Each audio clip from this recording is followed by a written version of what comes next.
So international ho yung speaker natin this afternoon, where he ministered for many fruitful years. Now upon his return to the Philippines, he was elected as one of the counselors of the Paxian missionaries for 2 consecutive terms. Today, he humorously described himself as triple citizen, an Australian citizen, a Filipino citizen, and a senior citizen. A title he carries with grace and wisdom, though. He hails from Himog, bringing with him the warmth and sincerity of Mindanao. And those who know him well are familiar with the light-hearted songs and yung paborito, I can buy myself flowers. Kidding aside. This afternoon, he will guide us into a profound reflection on poverty and spirit, inspired by the life of Saint Francis of Assisi. A poverty that is not deprivation, but total reliance on God. Brothers and sisters, without further ado, with deep respect and heartfelt gratitude, kailangan tama to kasi isa to sa mga superiors, hindi ako ma-ordinahan ito pag may mali. Please join me in warmly welcome Reverend Father Rocky Maginsay Paxian.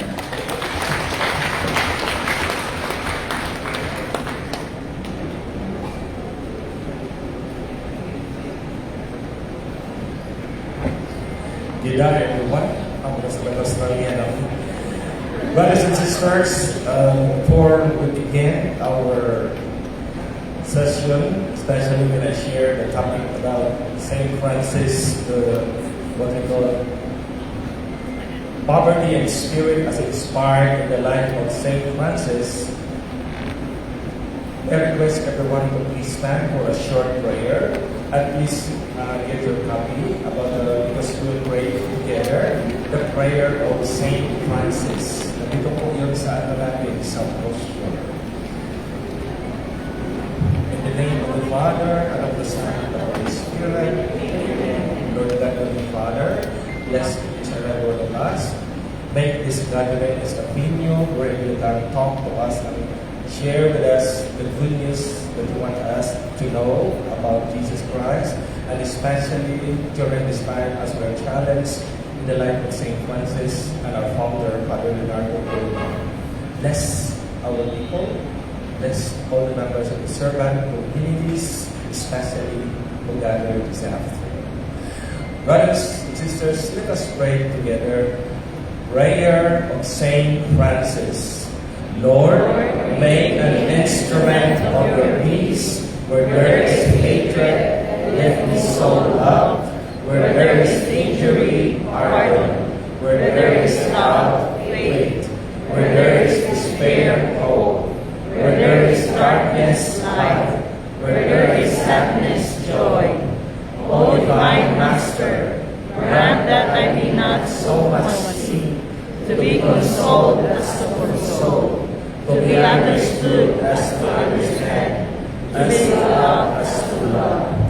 For it is in giving that we receive, it is in pardoning that we are pardoned, and it is in dying that we are born to eternal life.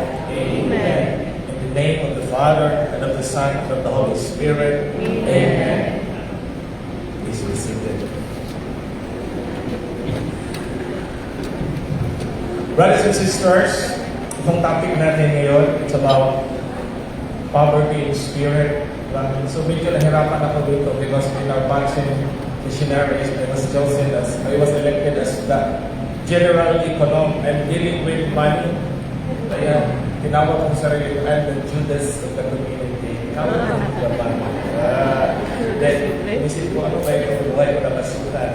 So, the topic is about poverty in spirits, especially in our retreat this year. So we are focusing on Saint Francis, on his spirituality, because the church through Pope Leo was the one who declared this year as the year of Saint Francis.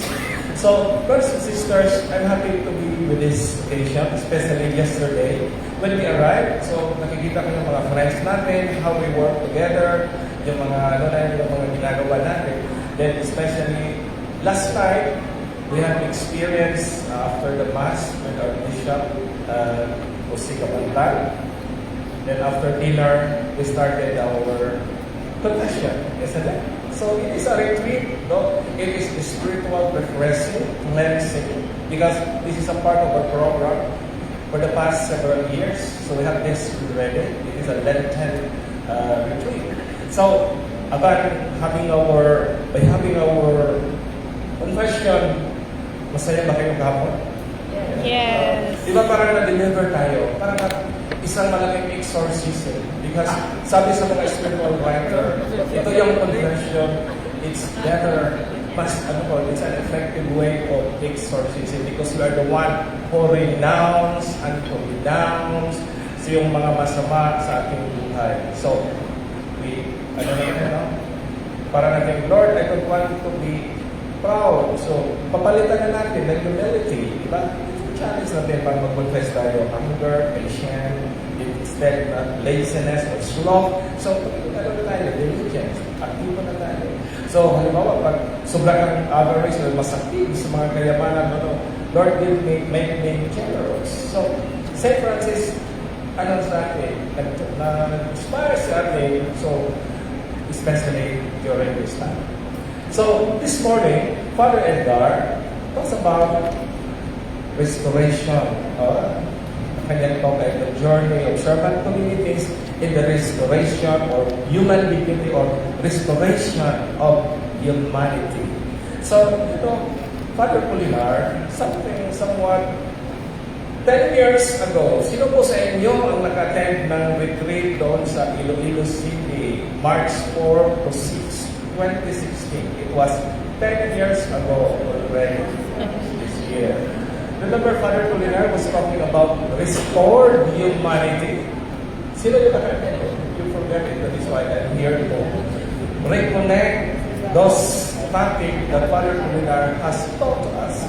Because when Father Pulinar explained his talk about Christian growth, di ba kung topic si Father Pulinar, it's about Christian growth. So it talks about the more we become more and more like Christ, Christ lives in us, and the resurrected Jesus is restored humanity, and accepting Him allows for this restoration.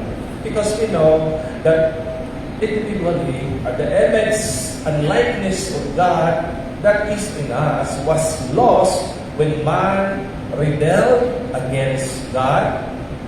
Then bringing humanity back to that to its original state, God, Jesus came to the world in order to restore us. So, Father Pulinar, in his teaching during the retreat, because I watched the video, I was not there 2016 because I was in Australia, but I was so happy because somebody uploaded the video for Father Pulinar in the YouTube. Ang ganda pala kaya hindi talaga present, but nakakuha ko ng maraming mga bagay na yun. Diba? So, Father Pulinar emphasized that the resurrected Jesus is the restored humanity. And by accepting Jesus and becoming more like Him, once humanity becomes restored. Kung tatanggapin natin si Jesus at tayo pamumuhay ayon sa Kanyang kalooban, ang ating humanity, ang ating destroyed na pagkatao ay maibalik. So, this is how God loves us. God's unchanging love, despite of man's disobedience, God's love remained constant. We know that He sent Jesus, His Son, who took the fallen human nature, conquered sin, and became the new humanity of the second Adam, restoring all lost blessing and dominion.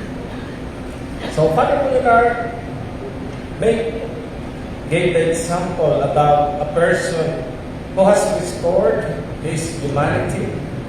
He mentioned about Saint Francis of Assisi. So, kita natin dyan, no? Diba? Sa logo natin. So, alam mo, nung sa talk of Father Apolinar, nakikita natin that Father Apolinar emphasized that through unity with Jesus, kung tayo nag-isa kay Lord, believers can have their dominion restored. Diba? Yan ang tinuturo natin sa basic seminar. As exemplified by Saint Francis of Assisi, who had control over animals and nature. Amen? Have you read his life, biography of Saint Francis? Diba? Ang mga hayop ay lalapit sa kanya. He can communicate all those wild beasts. Diba? Because he has restored, because he experienced his humanity has been restored by accepting Jesus. So, yan ang nag-example ni Father Apolinar. But in our experience, ano nangyari sa tao? Diba? Si Francis, mga hayop, lalapit sa kanya. Mga aso, mga ibon. Pero bakit sa akin ay tatakbo? Bakit kaya natatakbo? Di ba pag lumalakad kayo, may aso? Bakit kayo nakakahal yung aso? Baka sabihin ng aso, baka ito yung kalaban. Baka itong pumasok dito ay kakagatin ko kasi ugali ko rin yan. Di ba? Oh, di ba? So, something like that, you know. But, yung friend mo yung aso mo, di ba? Pag nagkaroon na kayo yung friendship, di ba? Yung aso natin alaga, di ba? Pag dumating kayo sa bahay, di ba parang very, welcoming, parang they welcome us. Dahil we have the connection with them. So, ganyan din ang mangyayari siguro in our community na wala nang gulo, wala nang away because, in our present days, there are a lot of troubles, what's happening in the world and in our country. So, there are so many conflict of interest, maraming patayan, maraming away. So, our purpose, ang challenge nato, our challenge in our servant community that we will be fully restored. So, yan ang ating minimiti. That's what we're aiming for because our general theme for this retreat is about the call to full restoration of humanity in the special year of Saint Francis. So, nagkaroon siya ng restored humanity. So, nagkaroon siya ng dominion. So now, what's the reason? Ano ang dahilan? Anong ginawa ni Saint Francis? Anong ginagawa ni Francis? Bakit naging restored ang kanyang humanity in the Lord? Sa kanyang buhay, according to the life of Saint Francis, Francis renounced his inheritance and even his clothing before the Bishop of Assisi to symbolize his total commitment to God. Ayon sa story, nang nag-detach si Saint Francis sa worldly, kasi mayaman siya hinubad niya ang lahat ng kaniba. Ayon sa story, diba? Hinubad niya ang kanyang damit. Siguro kung nangyari ito ngayon, siguro mga vlogger, naghahabulan. Sabi, hello guys, may naghubad ito, nag-religious guys. Siguro lang ba yung mga marites na mga vlogger. Siguro baka mag-viral. So sabi ngayon, story na lang yung mga account, but it really happened. Is total dedication. So we call that the poverty and spirit of Saint Francis. So, Saint Francis' poverty in spirit is a radical, total mapangahas, voluntary detachment from material possession, his ego and worldly status, to rely entirely of God's providence and serve others with humility. It is not a mere institution, but a joyful interior freedom that fosters deep trust in God, solidarity with the poor. And as in the life of Saint Francis of Assisi, as a profound communion with all creation. Ito yung characteristic kay Saint Francis of Assisi. So, meron siya detachment.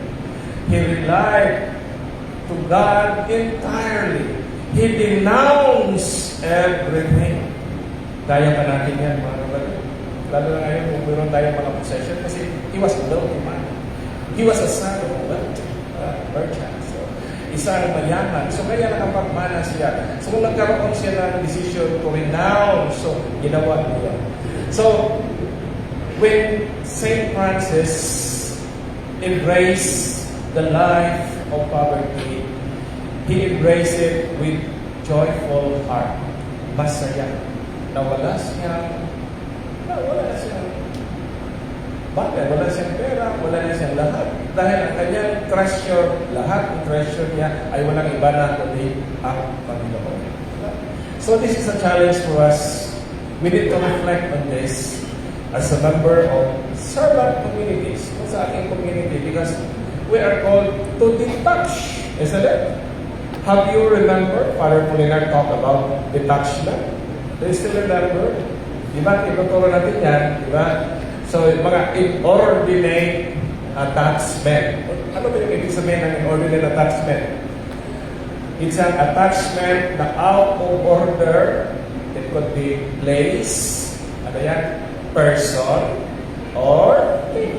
So maraming mga tao hindi makapagservisyo dahil attached siya sa kanyang lugar, sa kanyang comfort zone. Then probably is detached sa kanyang status o kaya isang person sa buhay. Diba? May nangyari yun sa atin. Diba? Then para siyang nakatali. Yung sa libro natin. Diba? Place, person, or thing. Diba? So meron akong kapitbahay doon sa amin. When I was at the age of 19, doon kami prayer group doon. Kasi Father Polinar in Hong City visited several times in the early 80s. So meron kami prayer group.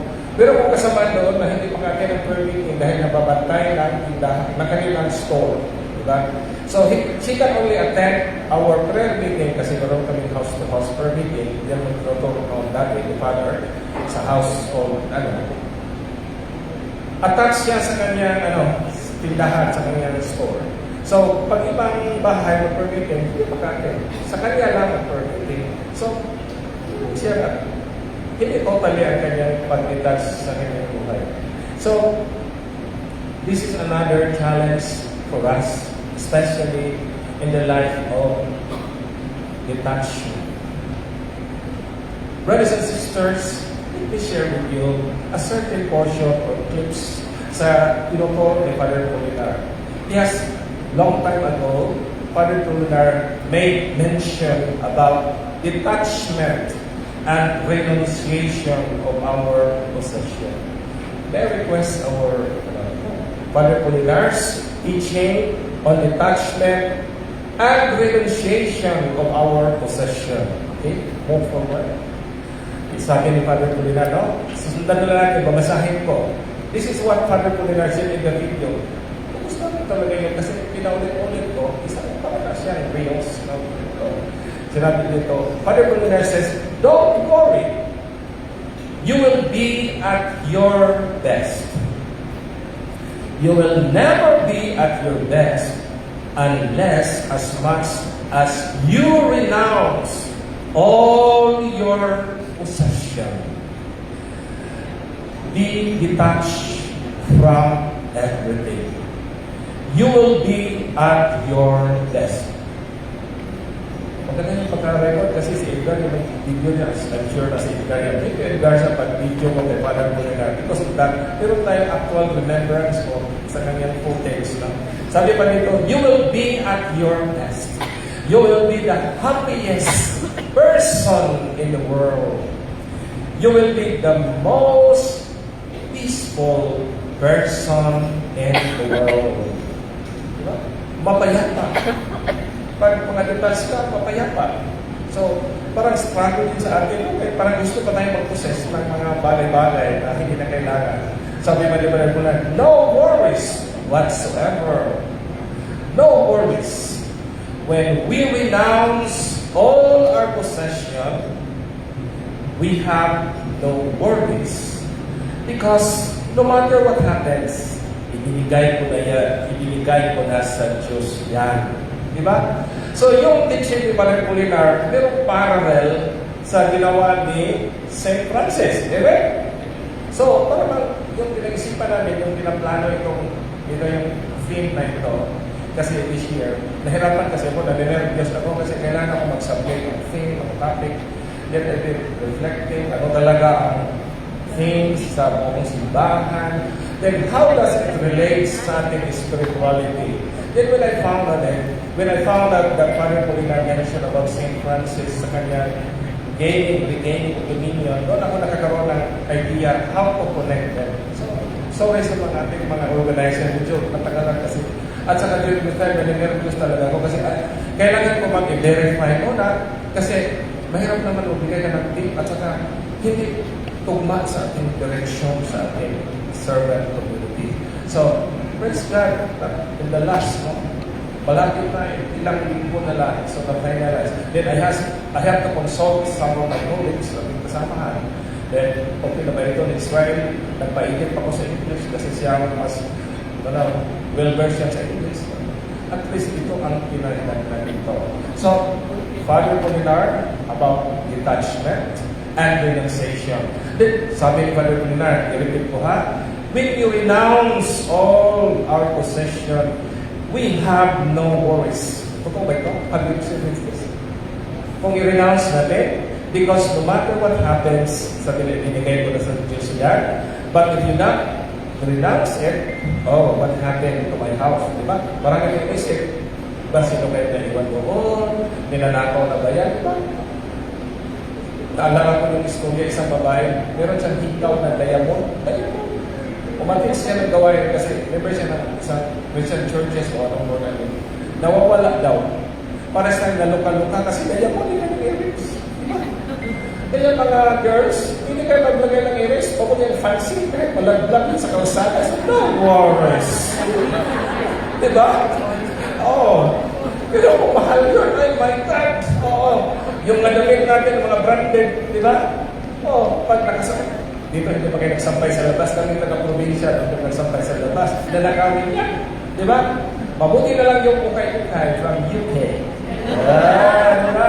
So, the simple is here. Kasi maraming mga hambog talaga na, mas branded ako, ganyan. So, the more magkaroon kang possession, the more that you are worried. Diba?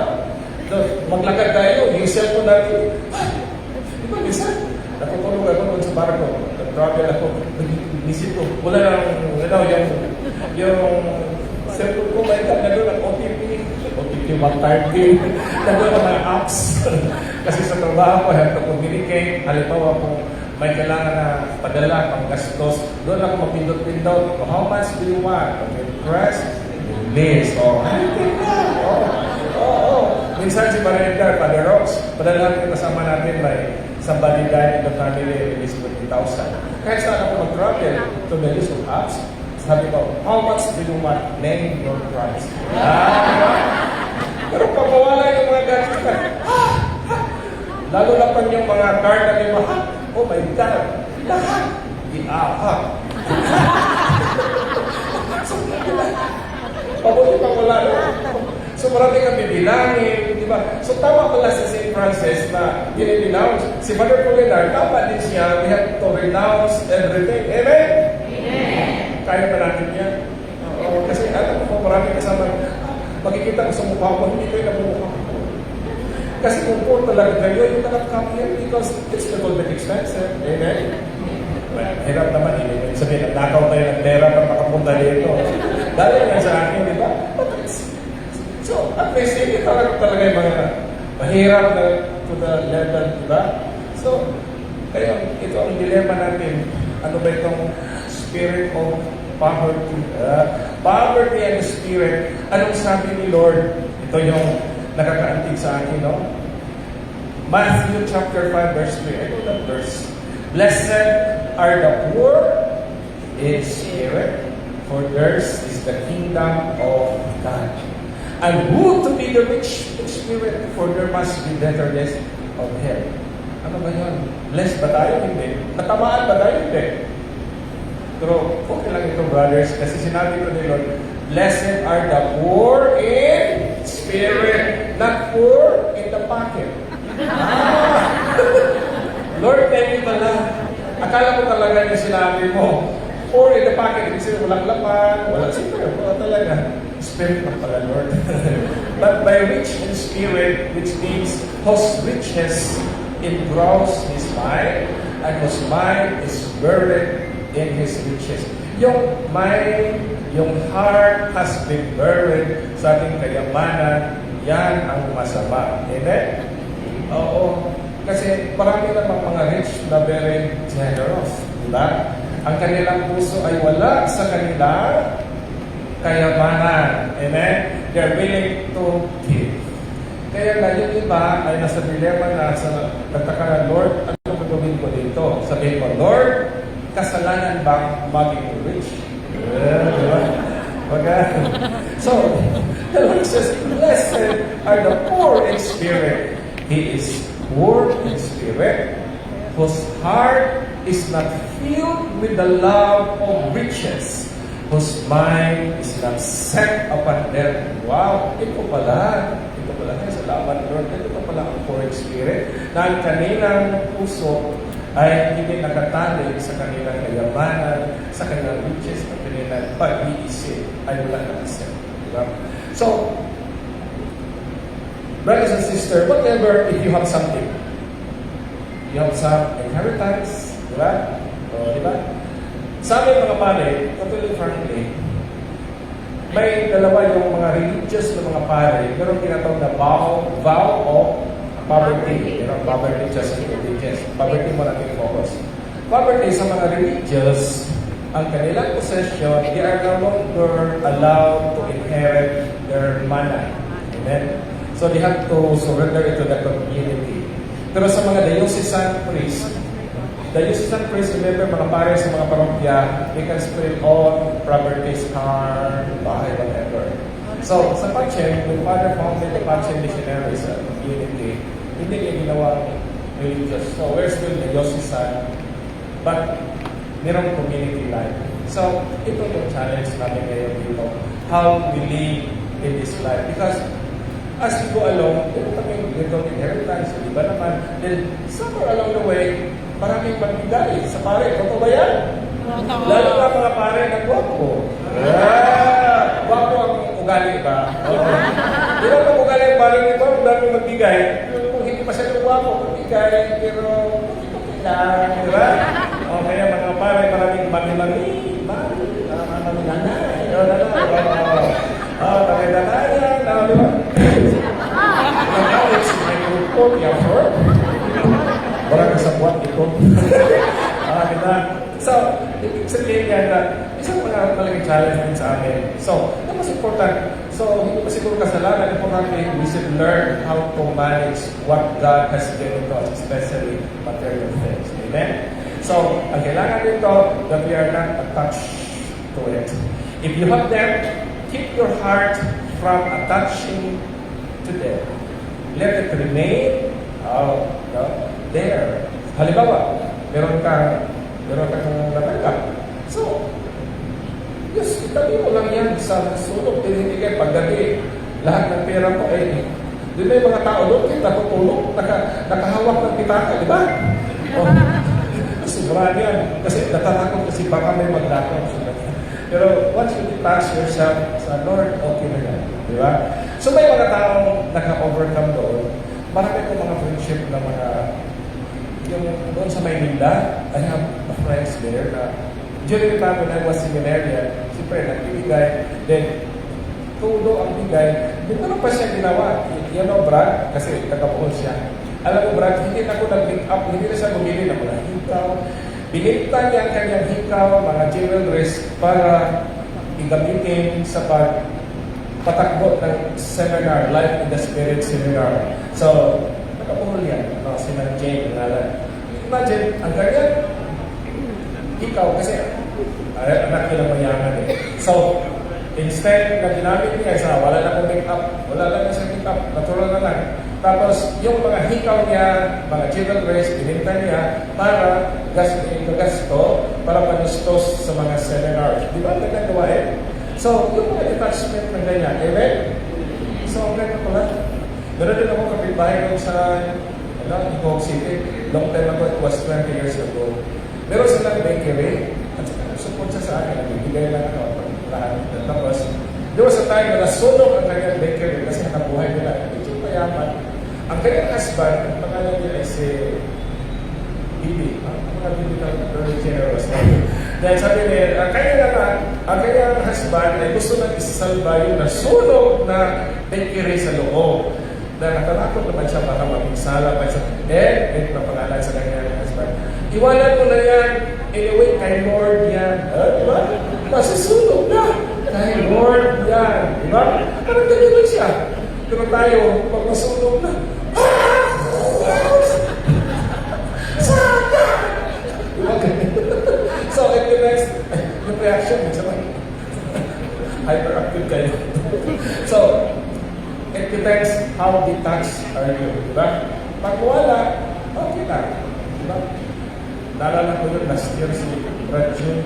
Nawala ba yung mga pitaka mo lahat? Diba? Parang bigla ko kasi nagpunta dito sa harap. I lost my... Diba? So, yung mga ganun ng mga attitude na ano pa rin detach? Diba?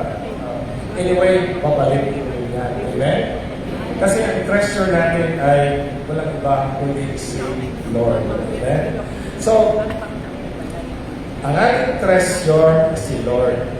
Yung bagay na binigay sa Lord sa atin, kailangan natin marunong mag-handle. Amen? We should know how to manage properly. We will use according to the plan of God, sa plano ng Diyos sa ating buhay. Amen? We can use it for God's glory. You know? Brothers and sisters, it is Christian privilege to be rich material things and poor in attachment to them. Amen? So, alam mo, kung meron kayo dyan, kasalanan pa, hindi. Kasalanan, bibili ka, kasalanan pa, o hindi, ala na kayo, sagot nyo na. Minsan naman, iba naman, pag mayaman na, parang ano na, no? Minsan naman, ang judgment natin sa pagmayaman, parang pag negative, pero naman yung mga mayaman, super yaman na nagbibigay kayo. So, it is a Christian privilege to be rich in material things and poor in attachment, thereby having the use of riches in this world and the merit of poverty in the next. So, we will not allow those material things to poison our heart. Amen? Hindi natin papayagan na itong material things maging poison sa puso natin. Amen? So, maraming experience dito, mga insights na pwede natin makukuha. Pwede pa natin magagamit to build up the kingdom of God. Diba? Pwede natin gagamitin. Diba? So, minsan ang kayamanan or whatever possession, material, or whatever money or whatever, so, parang yan minsan ay nagiging lasso. Sometimes, it becomes poison. Sometimes, this material things will become poison to us. Naging poison sa ating puso and we are so attached to it. Brothers and sisters, as we reflect today,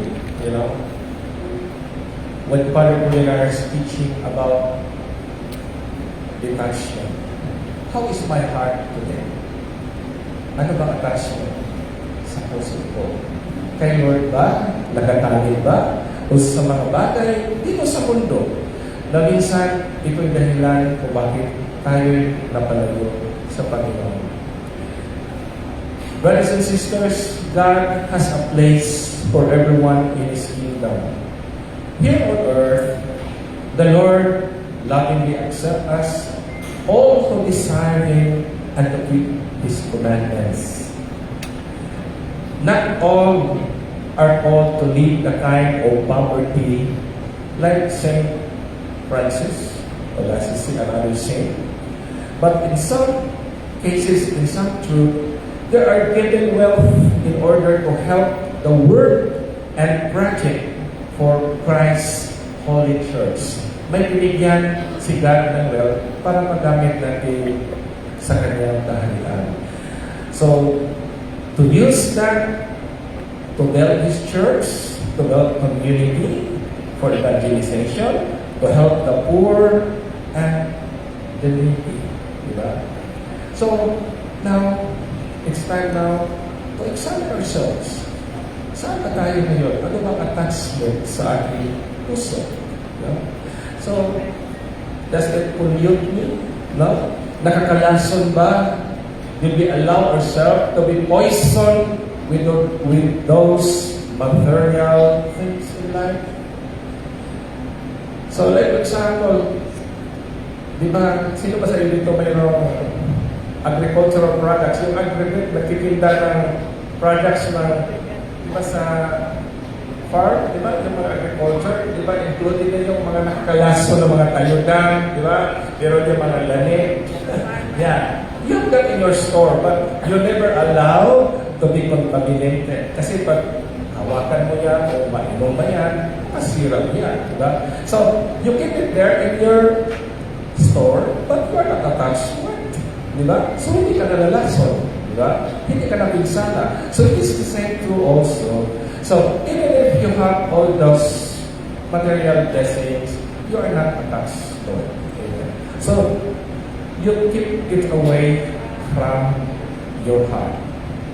So, brothers and sisters, we can give that, no? We can use that for the glory of God for charitable purposes. There are some challenges na pwede natin gawin, no? Sa araw na ito, especially when we reflect on the poverty spirit of Saint Francis, his radical conversion, total abandonment of material things. Then Father Polinar, as what I had said a while ago, he taught us about detachment. No? Detach everything. So medyo challenging, no? Parang tag-of-war. Shall I keep it or not? But we can still use, as what I said, we can use all those material possessions for the glory and honor of God. We can give it for charity, diba, sa kawang gawa. We can give it to the community. We can share. We can give it back to the Lord. So, ang tanong yan, how do we give it to the Lord? In what percentage? Oh, whole, or 1/2, or 1/4, or 10%. So, kayo na mag-decide yan. So, by, ano ba dito, yung sharing ba dito is, na-focus lang tayo sa paano tayo mag-touch, no? And how to share it. Then we can share it for the glory of God. Then we can give it to those who need. So, may mga tao na bibigay, of course. Pero, meron akong natutunan dati daw, yung mga giver daw, merong tatlong characteristic. You know? Parang, meron siyang tinatawag na illustration. Merong giver na para siyang Flintstone. Kaya, alam niyo ang Flintstone? Yung isang matigas na bato, diba? It will ignite a fire kasi gamitin niya then, yes. So, you have to strike it hard so that it can produce fire. So, i-strike mo. So, may mga tao na magbibigay, kailangan pilitin mo pa. Takutin mo, hindi ka magbigay, kakarbahin ka. Oo, kailangan ibigay mo yan, baka nakawin mo yan. May mga tao parang Flintstone giver. Kailangan, yan. Pangalawa, meron yung tinatawag na sponge. Espongha. Ano ba espongha? Gamitin natin yung parang Scotch Brite, di ba? Bisin-bisinin mo doon yung nalabas yung mga bubbles na ano. Pero mga tao na kailangan ng pisil. Parang elasticity, konting pisil. Bubulahin mo yan. Diba? Meron mga ganoon. No? So, kailangan mo pang kalabitin konti, paalalahanan mo, my sister, ang ating tungkulin. So, ay, siya na pala, hindi pala ko nakabigay balik sa sa Panginoon. In Misamis Oriental Archdiocese of Cagayan de Oro, we call, meron kaming tawag dito sa simbahan, Dasa Balik sa Diyos. Meron pala dito. Biyaya, sa Tagalog pa, biyaya. So you give something to the Lord, parang ibalik mo yan. So para sa atin, marami tayong mga titings, diba? Meron tayo. Alam na natin yan, giving na. Pero according to the statistics, out of 100%, ilan lang, Sister Vince? Mga 40 lang siguro ang hindi. Ang nakapagpigay, I don't know, kahapon kung I'm not mistaken. So, ang percentage, so kailangan pa siguro isilin. So, parang esponja. So, ano pa tatlo? Primero, Flintstone, matigas. Kailangan, ano pa? Hampasin o atukin o gano'n. Pangalawa ay isilin. Yung isa, pangatlo, maganda. Honeycomb. Ano yung honeycomb? Honey. Sa dugos na sa Bisaya, diba? Honey, pupunta sa honey. Di ba yung honeycomb, pag napupuno na yan siya ng honey, di ba? Lalabas siyang sweet. May mga tao na hindi na kailangan na kalabitin mo pa. They just simply give pusang loob na nagbibigay. Amen? So sa tatlo, mga kapatid, nasaan kayo sa tatlo? Flexstone? Esponja? Pero mo kaya lang kasi compute-seal, elastosil. O badaan, mag-donate ka naman. Ano ba? Yung pangalan mo, nakasulat doon. Oh yes, never remember ka na. Mga esponja yan. Sige na lang mo. Yung honeycomb, pinakalugas. Di ba? So kayo na bahala magsabi sa rin niya. Di ba? So, kasi kung meron ka spirit of poverty ka na tinatawag na detachment, di ba?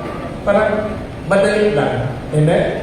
At saka, tama palang sinabi ni Father Polinar, no worries.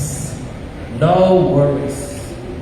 Sa kanta pa sa English, don't worry, be happy. Right? Dati, di ba, may style yung, worry, be happy. Di ba, dati may ano yan, may gadget para umakag ka na isda. So, then, sa mga challenges natin ngayon, especially in the year of St. Francis, siguro babalik tayo in the life of simplicity. Ano simplicity? Simple life. Amen? Anong simple life? Simple life, Father, walang toothbrush. Huwag nang masyadong marangya. O, di ba? Huwag nang masyadong pabongga. O, di ba? Sinasuggest ko kahapon dito sa ating mga organizer natin dito sa Rio. Ang ganda pala ng ating mga bag. Susunod siguro, isimpihan na lang natin yan. Bibigyan mo na tayo na envelope na yan, may sira-sira dyan. Pareho pala. Alam mo, dami na collection dyan sa lahat ng conference. Meron pang comments, meron pang ganyan. Oh my God, meron collection. Oo, matagal naman, I like it. Pero the more it is simple, the more we can say. Di ba? Kasi ang mga tao ngayon parang wala na naman ang simplicity. Pero this way of poverty and simplicity. So in other aspect, marami talagang mga bagay na katungkol sa atin, no? Sa culture, so I hope that with the spirit of St. Francis of Assisi in his life of poverty and the teaching of Father Polinar with regards to detachment, so this is the time now for us to reflect on it. Di ba? Pag ginalimin po tayo, saan na ba ako ngayon? Amen? Oo. How do I view my possession? Kaya mo ba iwanan yan? Amen? Oo. Kasi alam mo, yan ang sahi ng gulo sa pamilya, di ba? O mga mana, di ba? O that is why there are so many troubles, di ba? Because of the possession. Sa mga lupa, di ba? Tingnan mo yan. Mga boundary, di ba alam mo yung mga boundary yan? Nagtaka ka lang. Bakit ang muhon ay lumipat? Di ba takbo? Di ba? Away na naman yan kasi too much accumulation, you know. But, so, kanina nagbasa ko ng books ni Monsignor Sabino Binto. Nabasa ko yung isang mga yung tinatawag modern or social sin na dineclare ng Vatican. Isa sa mga kasalanan na hindi masyadong nakita hindi na confess itong polluting of the environment, yung magkalat ka ng basura o kasalanan talaga. Oo. Sabi sa aklat ni Monsieur Vinco 450, itanong mo kay Monsi, itong polluting the environment, isang ori ng kasalanan. Kaya nga, St. Francis natutulog sa iyo. Another pa, yung extreme wealth. Extreme. Wala pa siguro kamag-anak ngayon dito ni Iskaya. Wala pa naman kayo dito? Wala. So, yan ang delikado yan. Kasi extreme wealth, isa rin yan sa mga kasalanan. Oo. So, ngayon, go back to the life of simplicity and having less. Di ba? Sabi ng mga philosopher, less is more. Di ba? So, kaya uso na yung mga minimalist. Kasi kung isipin natin, yung ngayon, dami. No? Tingnan mo yung mga ano natin, yung mga possession natin. Tingnan mo yung cabinet o corridor. Ilan ang gamit ninyo hindi pa nasuot? Na mayroon pang tag. Di ba? Dahil pag nakikita ka ng shelf, yung save. Oh, ganit ka na. Oo. Kaya nga, husband and wife, once you go together in a shopping mall, you should go hands together. Bakit mo na tayo? Ito lang ang gawin natin. Di ba? Okay. Kaya maraming naghihirap dahil hindi marunong maghawak ng kanilang sahod. Yung iba, well does now, lobby later. Di ba? Pabog ka now, pabog din later. Di ba? Ganyan, marami talaga. So, now in the spirit of St. Francis, the detachment of material things that Father Apollinaris is teaching, so magkakit tayo. Ilan ang mga damit mo dyan na hindi ganang nagamit? Para saan yan? Para kanino? Saan ba makatid? Masusuot ba natin yan pag namamatay tayo? Brothers and sisters, when we die, we have only one dress or clothing. Amen? Sino ba sa inyo nakakita na nakaguro na 10 damit ang sinusuot? Siguro, ang init-init siguro doon sa loob ng ulo. Isa lang. Kaya nga, pag sumubra na ang ating mga damit, yung tinatawag na pareho na yung social responsibility, you have to share that to others. Amen?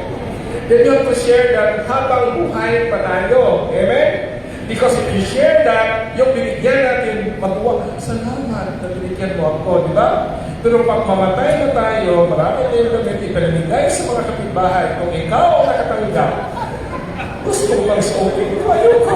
Para may kaluluwa, nasusuot ko. Di ba? Pero kung mga tao nagbigay sa'yo ng gamit, then after months, a year, namamatay, diba sabi, wow, binigay mo sa akin, remember, I can pray this person because of this and that. Diba?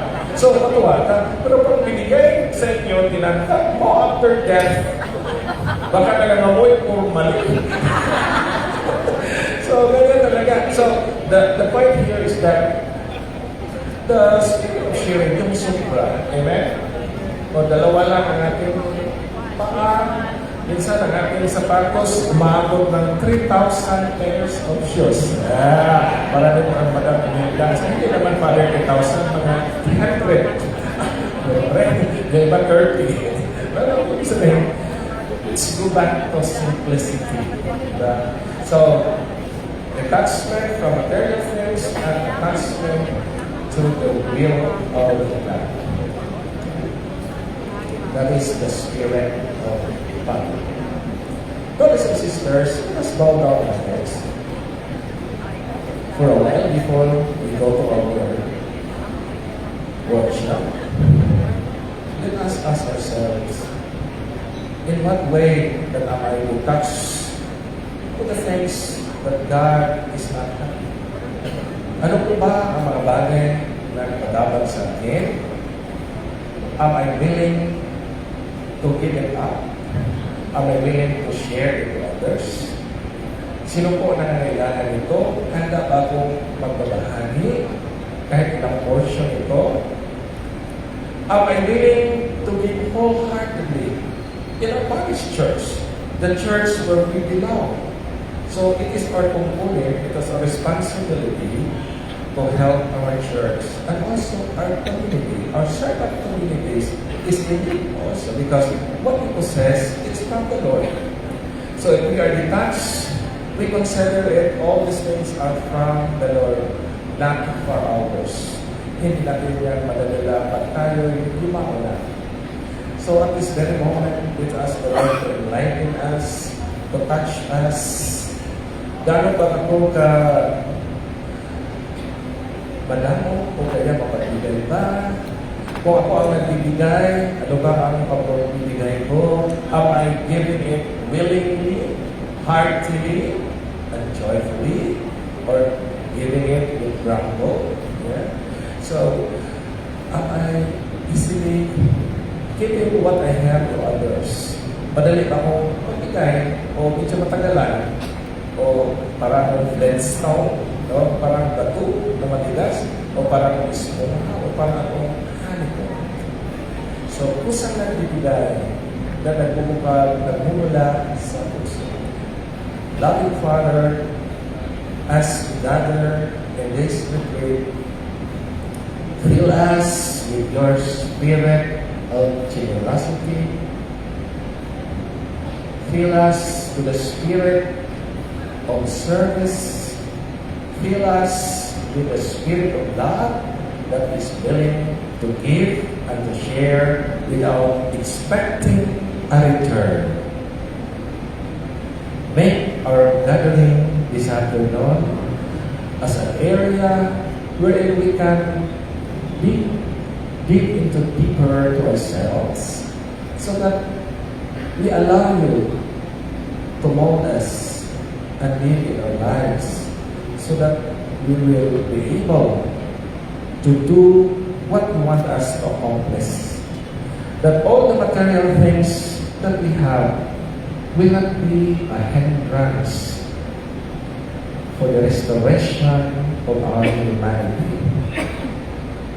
Will in fact, the material things will help us to grow and to use it for the service and the needs of other people.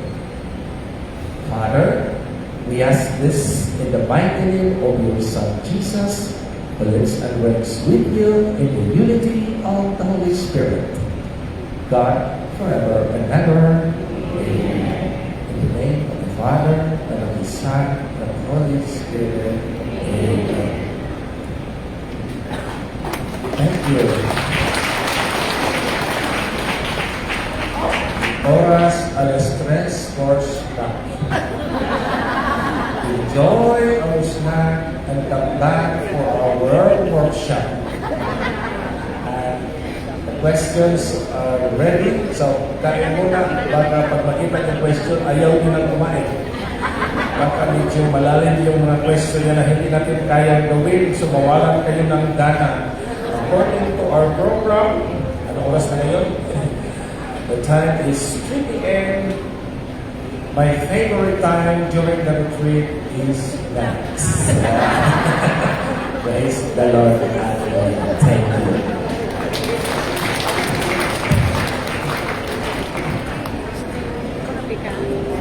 Kumapi ka?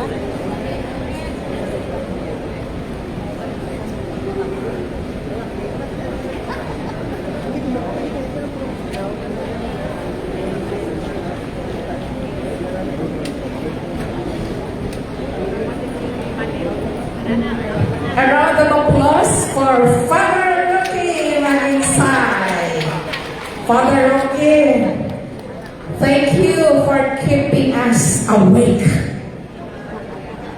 Kasi before his talk, sabi niya, bakit binibigyan niyo ako ng talk na panghapon? Baka matutulog sila. Natulog ba kayo? O, si Father, hindi daw sila natulog. So let's give him again a round of applause. Praise God. Okay, guide question. Para ano na lang, working snack na lang tayo. Prepare yung group na hindi naka-report kanina. May copy ako doon. Alam niyo na siguro kung anong number or grupo na hindi naka-report kaninang umaga. Kayo yung bigyan ng priority na mag-report this afternoon. Okay, so nandito na yung mga guide questions.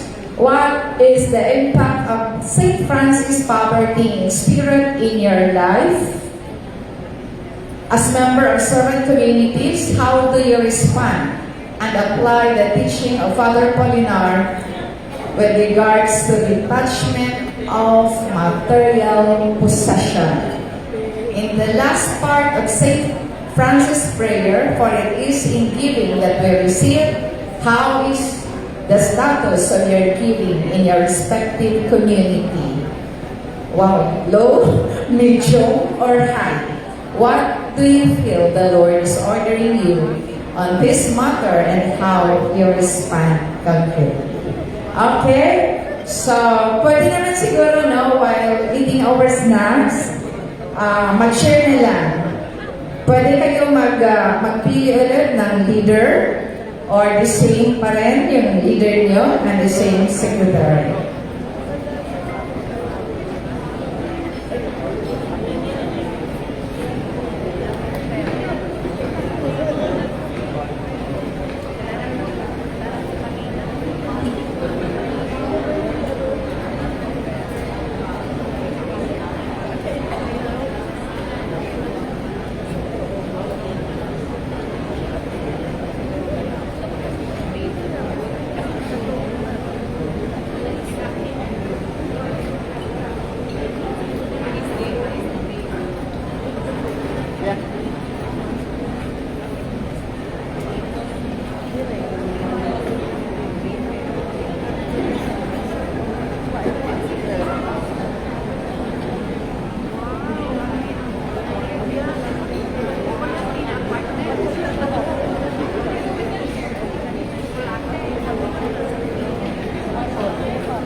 Parang sabi ko yan, sa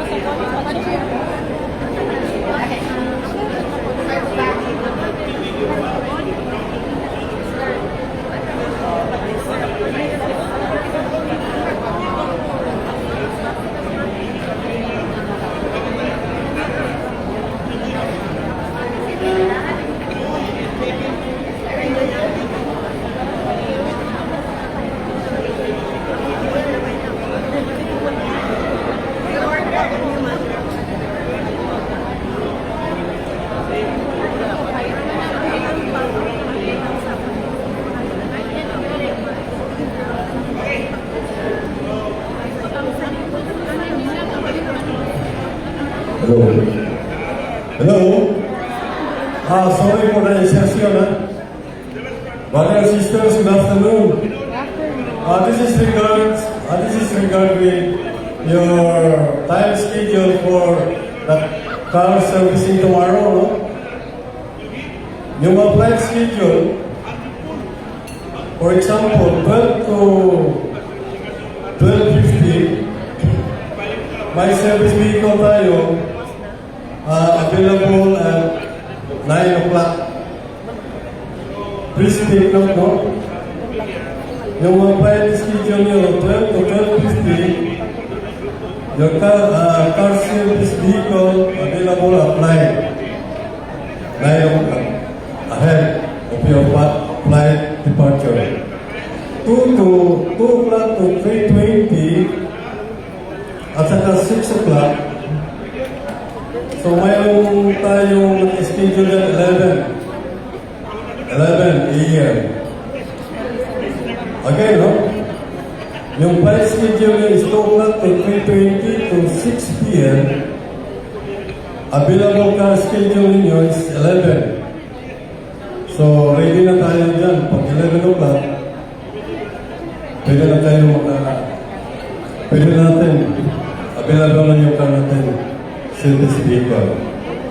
8 p.m. to 10:40, yung service vehicle natin is 2 p.m. 2 p.m. So, schedule na nyo is 8 to 10:40, 2 p.m. yung car service vehicle natin available. By boat, siguro, for Bohol ito siguro, 7 p.m. to 10 p.m.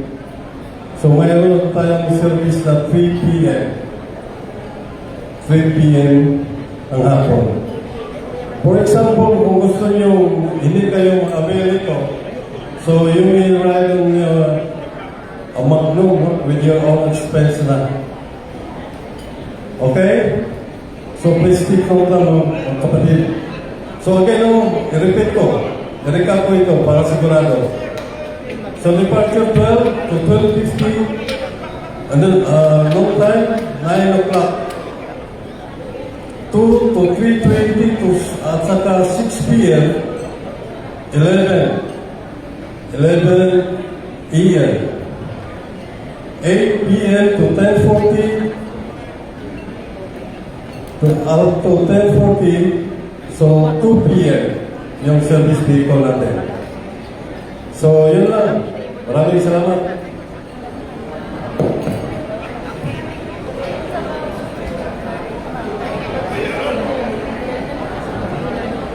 I will calling the attention of Tergoni.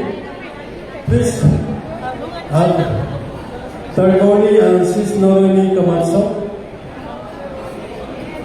Just go from here for your refund. Kahapon. Tergoni, tatlo kayo. Sis Noroni Kamatso, dalawa. So if you have time, just lapit lang kayo sa akin. Maraming salamat.